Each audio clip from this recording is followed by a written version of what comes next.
Hey everybody, and welcome to our deep dive today. We are going to be exploring Mahatma Gandhi's concept of truth, and he called it Satya, and it's way more than just telling the truth. Yeah, what's really interesting is that Gandhi's idea of truth wasn't just about avoiding lies. It was about living a life that was completely aligned with truth, inside and out.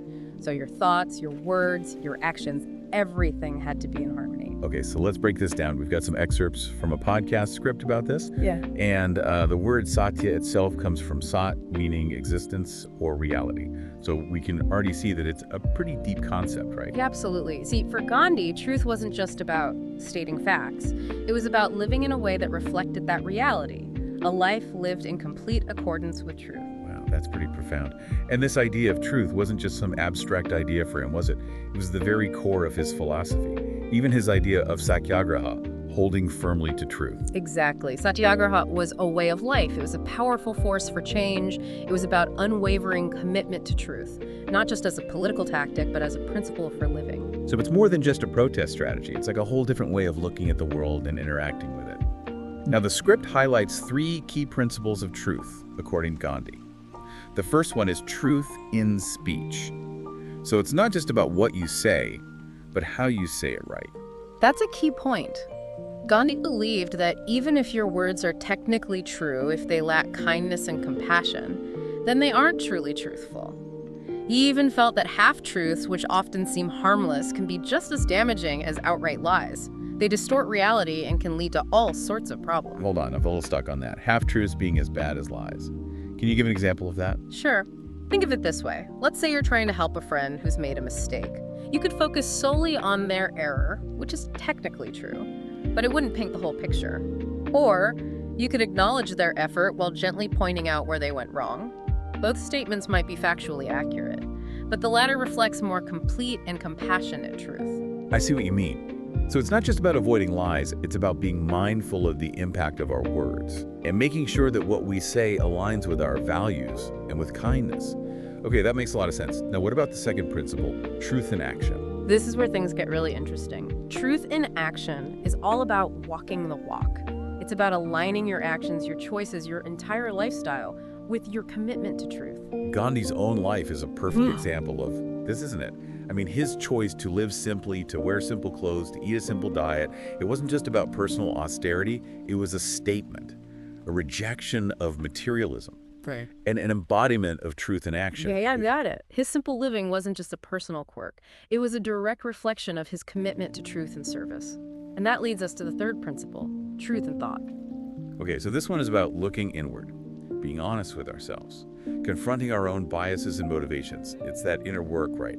Exactly. It's about constantly examining our thoughts and beliefs, making sure they're aligned with truth. Gandhi believed that this internal aspect of truth was the foundation of an authentic and truthful life.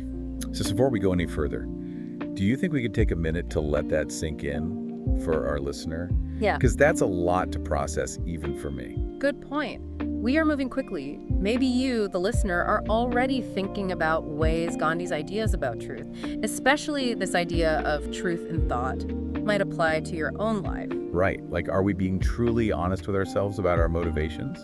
Or are we just telling ourselves what we want to hear? And what would Gandhi say about that? Exactly. That's the kind of internal exploration Gandhi would encourage us to engage in. Okay, so now that we've got a good grasp on these three principles, truth in speech, truth in action, and truth in thought, let's see how Gandhi applied them in real life. I mean, it's one thing to talk about these principles, but how did they actually play out in his actions? Well, one of the most powerful examples is the Dandi Salt March in 1930. Do you remember that from your history classes? Vaguely, but I could definitely use a refresher. Can you set the scene for us? Of course. So at that time, India was under British rule. And the British had imposed this salt tax that was really unfair to the Indian people. It was basically a symbol of their oppression. And Gandhi decided to challenge this law, not through violence, but through truth, through Satyagraha. He led thousands of Indians on a march to the sea, where they made their own salt, defying the British monopoly. It's such a powerful image. Thousands of people marching to the sea to make salt. It's like a scene from a movie. Wow. But it was real and it had a huge impact. It did. The Dandi Salt March grabbed the world's attention, and it showed the injustice of British rule in a way that no amount of fighting could. It was a turning point in India's fight for independence. When you think about it, it's almost unbelievable that something as simple as making salt could be such a powerful act of defiance. But that's the power of Satyagraha, right? When you stand up for what's right, even in a seemingly small way, it can create huge ripples. Absolutely. It was a testament to the idea that truth, when acted upon with courage and conviction, it can shake even the most powerful empires. And this wasn't just a one-time thing for Gandhi, was it? Yeah. He led other movements like the non-cooperation movement and the Quit India movement, all rooted in Satyagraha. Exactly. Each of those movements demonstrated how powerful a commitment to truth could be. In driving social and political change, they challenged not only specific laws, but entire systems of oppression. They were a testament to the idea that when people unite in their pursuit of truth and justice, they can achieve incredible things. But let's be real. Living a life dedicated to truth wasn't easy, especially for someone like Gandhi who was challenging the status quo. He faced opposition, imprisonment, threats. It must have been incredibly difficult. How did he deal with that? You're right, it wasn't easy at all. But Gandhi actually saw suffering in the pursuit of truth as a kind of purification. He believed it strengthened your resolve and your commitment to justice. He saw it as a natural and maybe even necessary part of the journey. So it's not that he enjoyed suffering, but he understood it was part of the process. He recognized that when you stand up for what's right, when you choose truth over convenience or comfort, there will inevitably be challenges. That's a really great way to put it. It's not about seeking out suffering, but having the courage to face those challenges head on, knowing that the pursuit of truth is worth the struggle. And Gandhi's ideas about truth, about Satyagraha, they didn't stay confined to India, did they? They inspired people all over the world, leaders like Martin Luther King Jr. and Nelson Mandela, who also believed in nonviolent resistance as a means of achieving justice.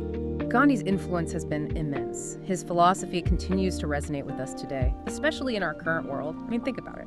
We're bombarded with information, conflicting narratives, and it can be really hard to know what to believe, to discern truth from falsehood. It's like we're living in this age of fake news, where everyone has their own version of the truth. It can feel almost impossible to navigate. You hit the nail on the head.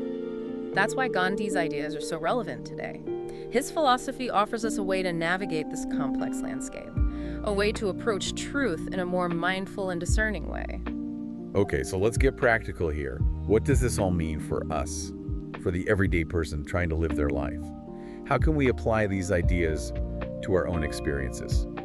That's the million-dollar question, isn't it? And I don't think there's a simple answer. But I do think Gandhi would urge us to start by looking inward, by cultivating that inner awareness and honesty that we talked about earlier. So it's about being more mindful of our own thoughts, our own biases, and our own motivations. It's about asking ourselves, am I really being truthful with myself here? That's the foundation. And from that foundation, we can begin to engage with the world around us with more discernment, more critical thinking, and more compassion. We can start to see through the noise and the distractions and focus on what truly matters. But let's be honest, that's easier said than done. How do we actually cultivate that inner awareness?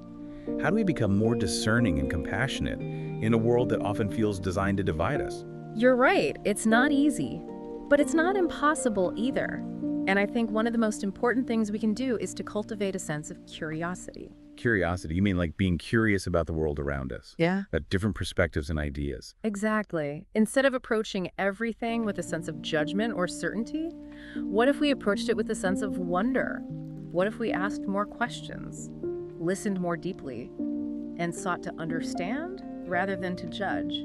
That's a really interesting thought. So instead of shutting down when we encounter something that challenges our beliefs, we try to understand it better. Exactly. Because often the things that challenge us the most are the things that have the greatest potential to help us grow. But how do we do that in a practical sense? We're constantly bombarded with information and opinions. It can feel overwhelming. Well, one simple thing we can do is to be more mindful of the sources we consume. You mean being more critical of where we're getting our information from? Like not just believing everything we see on social media. Precisely. It's about taking a step back and asking ourselves, who is sharing this information? What are their motivations? What evidence do they have to support their claims? So it's about being a little bit more skeptical, a little bit more discerning, not just accepting everything at face value. Exactly. And it's also about seeking out diverse perspectives. If we're only ever exposed to information that confirms our existing beliefs, then we're not really engaging in critical thinking. So read articles from different sources, listen to podcasts with diverse viewpoints, talk to people who have different opinions than our own. Yes, and do it with an open mind, with the intention of understanding, not just to confirm your own biases. I like that. It's like we're training our minds to be more flexible, more open to new ideas and perspectives. Exactly. And that kind of open-mindedness is essential for living a truthful life, especially in today's world. Okay, so we've talked a lot about how to cultivate that inner awareness, that discerning mind. But what about the compassion part? How do we become more compassionate in a world that often feels so divided? That's a great question. And I think the first step is to recognize that we're all connected. We all share this planet, this human experience. We all have our own struggles, our own hopes, our own fears. So it's about seeing beyond the surface, beyond our differences. Yeah. And recognizing that we're all in this together. Exactly. And once we start to see the world that way, it becomes much easier to extend compassion to others, even to those who hold different beliefs than our own. Because at the end of the day, we're all just human beings trying to find our way. You got it. And remember, compassion doesn't mean agreeing with everything everyone says or does. It means recognizing their humanity, their inherent worth, even when we disagree. It's about approaching disagreement with respect and understanding, rather than anger and judgment. Exactly. And that kind of approach can make a world of difference in our personal relationships, in our communities, and in the world at large. You know, this reminds me of something Gandhi once said. An eye for an eye only ends up making the whole world blind. It seems like his entire philosophy was built on this idea of breaking the cycle of violence and hatred with compassion and understanding. You're absolutely right. And that's a message that's more relevant today than ever before. So where do we go from here? How do we take all of this and actually put it into practice in our own lives? Well, I think it starts with small steps. Like what? Give some practical examples. Well, next time you find yourself in a disagreement with someone, instead of getting defensive or trying to prove them wrong, try to understand their perspective. Ask questions, listen deeply, and see if you can find any common ground. So it's about shifting our focus from winning an argument to building understanding. Exactly. And another thing you can do is to be more mindful of your own language. Are you using words that are kind and compassionate? Or are you using words that are hurtful and divisive? Remember, words have power. That's a good reminder. We've all been guilty of saying things we regret in the heat of the moment. It takes practice to choose our words carefully, especially when we're feeling emotional. It does. And another important step is to be more conscious of your actions. Are you living in a way that aligns with your values? Are you treating others with kindness and respect? Are you making choices that contribute to a more just and compassionate world? So it's not just about what we think and say, but about what we actually do. Exactly. And remember, even small actions can make a difference. You don't have to be Gandhi to live a truthful life. You just have to be willing to make choices that reflect your values and your commitment to truth. That's reassuring to hear. Sometimes it can feel overwhelming, like we have to make these grand gestures to make a difference. But really, it's about those everyday choices, those moments where we choose kindness over judgment, honesty over convenience, compassion over apathy. You've got it. And the more we practice those small acts of truthfulness, the more they become ingrained in who we are. They become habits. And those habits shape our character and ultimately our destiny. That's a beautiful thought. So it's not about achieving some perfect state of enlightenment. It's about the journey, the continuous effort to align our lives with truth. Exactly. And that journey, though it may be challenging at times, is ultimately what gives our lives meaning and purpose. You know, we've covered a lot of ground today. We've explored Gandhi's concept of truth, his principles of Satyagraha, and how those ideas can be applied to our own lives. It's been a fascinating journey, and I hope it's inspired you to think more deeply about your own relationship with truth. I too.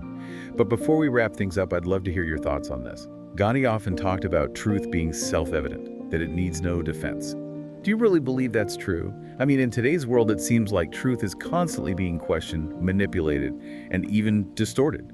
It feels like truth needs all the defense it can get these days. That's a really interesting question, and it's something that a lot of people struggle with today. I think on some level, Gandhi was right. Truth does have a certain power, a certain resonance that falsehood lacks. But the world can be a very noisy place, full of distractions and misinformation. It's easy for truth to get lost in the chaos. So how do we make sure the truth doesn't get drowned out? How can we amplify its voice in a world that often seems to prioritize sensationalism over substance? I think it goes back to what we were talking about earlier, cultivating that inner awareness, that discerning mind, and that compassionate heart. When we approach the world with those qualities, we become more sensitive to truth. We're less likely to be swayed by manipulation or deception. So it's like we're developing a kind of internal radar that can detect falsehood and amplify truth. Exactly. And the more we cultivate those qualities, the stronger that radar becomes. Okay, I'm starting to see how all of this ties together. But there's still one thing I'm wrestling with. We've talked about truth as this guiding principle, this way of life, but what about those gray areas? What about situations where there isn't a clear right or wrong answer? How do we apply Gandhi's philosophy then? That's a great question, and it's one that Gandhi himself grappled with throughout his life. He recognized that the world is complex, that there are many shades of gray, and in those situations he emphasized the importance of dialogue, of listening to different perspectives, and of seeking solutions that were rooted in compassion and understanding. So it's not about finding the perfect answer, but about finding the most truthful answer, the answer that aligns with our values and our commitment to the well-being of all. Exactly. It's about approaching those gray areas with humility, recognizing that we don't have all the answers, and being willing to engage in open and honest dialogue with others, even those who hold different views than our own. That's a powerful message, and it's one that feels particularly relevant in today's world, where polarization and division seem to be on the rise. It is relevant. Gandhi's philosophy reminds us that even in the midst of disagreement, even in the face of adversity, we can choose truth. We can choose compassion. We can choose to build bridges instead of walls. And that choice, that commitment to truth, has the power to transform not only ourselves, but the world around us. It does. And remember, you don't have to be a saint or a political leader to make a difference. Every act of truthfulness, every choice we make to align our lives with our values, contributes to a more just and compassionate world. So as we wrap up this deep dive, I'm left with this feeling of hope. It can be easy to feel overwhelmed by the complexity of the world, by the challenges we face. But Gandhi's philosophy reminds us that we have a choice. We can choose truth, we can choose love. And in those choices, we find our power, our purpose, and our path forward. Beautifully said. And I hope our listener is leaving with a renewed sense of possibility, a sense that they too can make a difference. Absolutely. So to our listener, we leave you with this. How can you embody Gandhi's philosophy of truth in your own life? How can you, through your thoughts, words, and actions, contribute to a world where truth prevails? Keep seeking, keep questioning, keep living in alignment with your truth. Until next time, goodbye.